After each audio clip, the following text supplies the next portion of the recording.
کتابوں میں ایک واقعہ لکھا ہوا ہے۔ یہ اس وقت کی بات ہے جب مسلمان غالب تھے اور کفار ان کے درمیان رہا کرتے تھے۔ ایک مجوسی کے بیٹے نے رمضان المبارک میں کھلے عام کھانا کھا لیا۔ اس مجوسی کو دیکھ کے بہت غصہ آیا۔ اس نے اپنے بیٹے کی خوب ڈانٹ ڈپٹ کی کہ تجھے شرم نہیں آتی، تجھے حیا نہیں آتی، مسلمان دن کو بھوکا رہتے ہیں، تو سرے عام کھا رہا ہے، کھلے عام کھا رہا ہے، تجھے حیا نہیں آتی بالکل بھی۔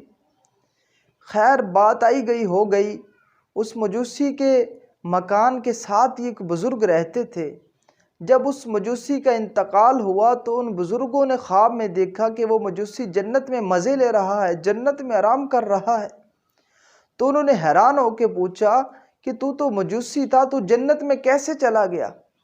وہ کہنے لگا ایک دفعہ رمضان المبارک میں میرے بیٹے نے کھلے عام کھانا کھایا، میں نے رمضان المبارک کے ادب کی وجہ سے اس کی ڈانٹ ڈپٹ کی، تو اللہ رب العزت کو میرا یہ عمل اتنا پسند آیا کہ موت سے پہلے مجھے کلمہ نصیب کر دیا، یوں مجھے اسلام پر موت آئی اور آج میں جنت کے مزے لے رہا ہوں۔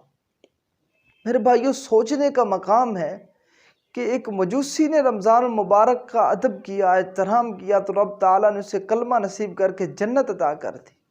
اب تو مسلمان ہیں، ہمارا حال یہ ہے، ہم گلیوں بازاروں میں کھا رہے ہیں، ہم ہوٹلوں پہ بیٹھے کھا رہے ہیں، ہمارے ہوٹل سرے عام چل رہے ہیں، ہماری دکانیں دن بھر چل رہی ہیں، ہمارے کاروبار کھانے پینے کے جتنے بھی کاروبار ہیں سارے دن کو چل رہے ہیں۔ خدا کا خوف کریں، رمضان المبارک کا ادب کریں۔ خدا کی قسم رمضان المبارک کے ادب کی وجہ سے بھی رب تعالیٰ انعام عطا فرماتے ہیں۔ دعا ہے رب کریم ہمیں رمضان المبارک کا خوب احترام کرنے کی توفیق عطا فرمائے۔ آمین۔ والسلام علیکم ورحمۃ اللہ۔